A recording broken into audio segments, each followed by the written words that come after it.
schizophrenia is just a catch-all term for mental forms of mental behavior that we don't understand. In the 19th century, there was a term, melancholia, which we would now call bipolar depression, so forth and so on. But all forms of sadness, unhappiness, maladaptation, so forth and so on, were poured into this label, melancholia.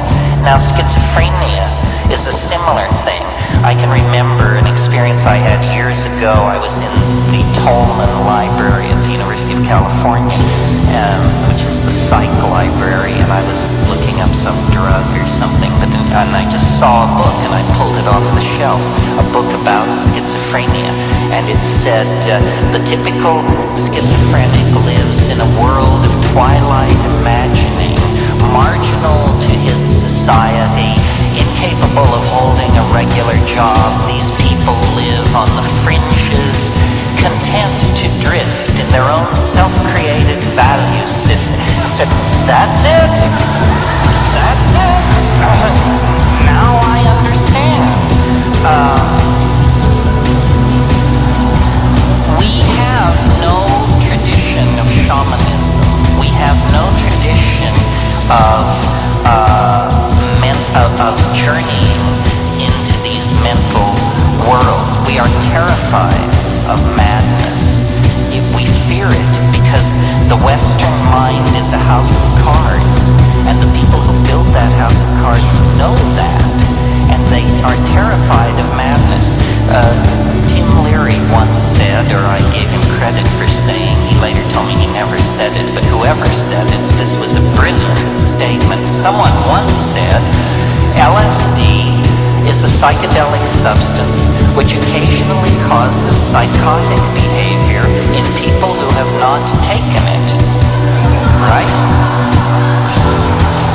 And I would bet you that more people have exhibited psychotic behavior from not taking LSD but just thinking about it than ever exhibited it from taking it. Certainly in my family, I watched my parents both go psychotic from the mere fact that LSD existed. They would never have taken it. There is a great phobia about the mind. The Western mind is very queasy when first principles are questioned. Rarer than corpses in this society are the untreated mad, because we can't come to terms with that. A shaman is someone who swims in the same ocean as a schizophrenic, but the shaman has thousands of years of sanctioned technique and tradition to draw upon.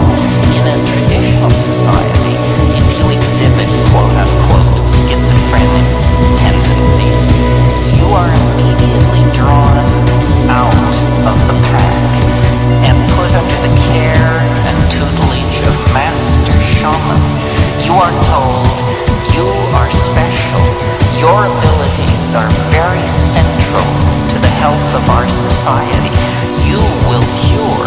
You will prophesy. You will guide our society in its most fundamental decisions. Contrast this with what a person exhibiting schizophrenic activity in our society is told. They're told, you don't fit in.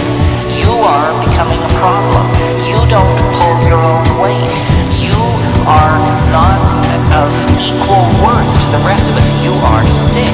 You have to go to the hospital. You have to be locked up. You are on a par with prisoners and lost dogs in our society. So that treatment of schizophrenia makes it incurable.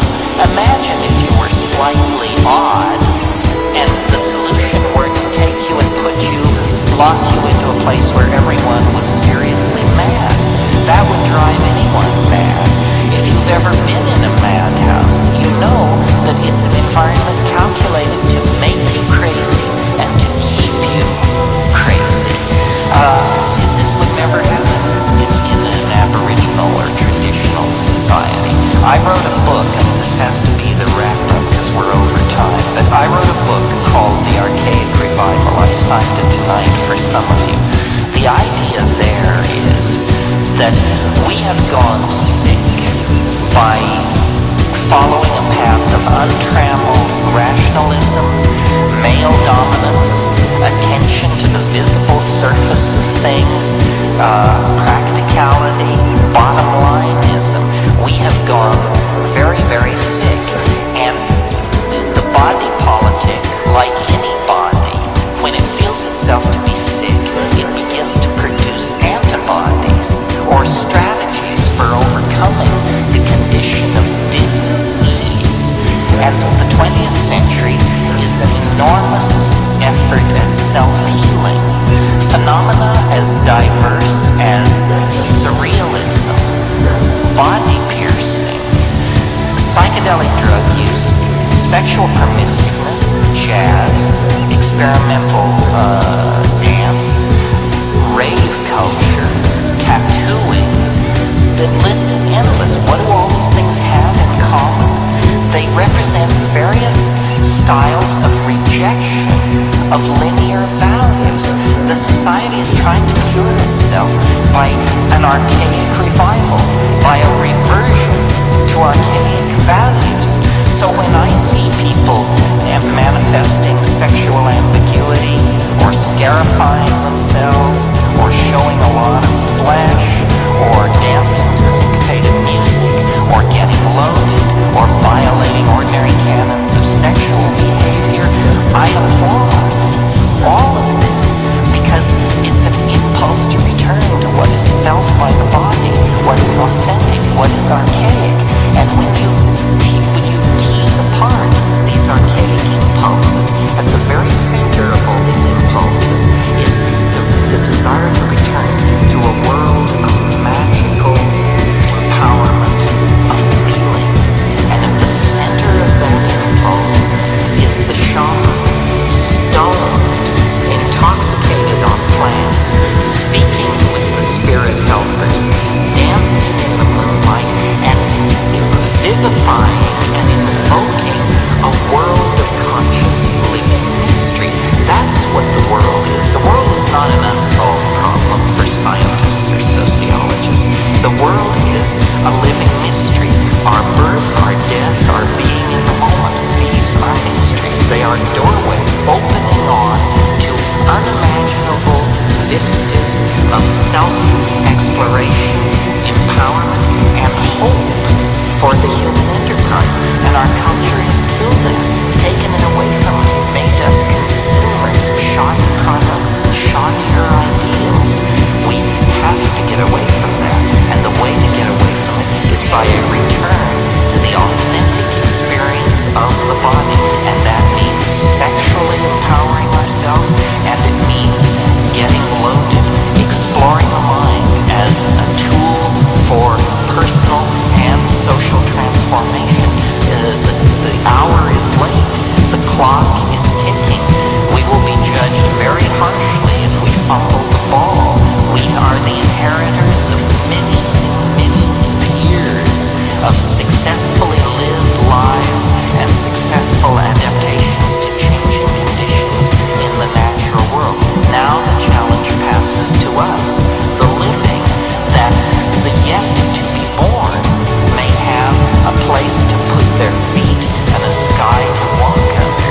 And that's what the psychedelic experience is about, is caring for, empowering, and building a future that honors the past, honors the planet, and honors the power of the human imagination. There is nothing as powerful, as capable of transforming itself and the planet as the human imagination. Let's not sell it straight. Let's not whore ourselves to nitwit ideologies. Let's not give our control over to the least among us.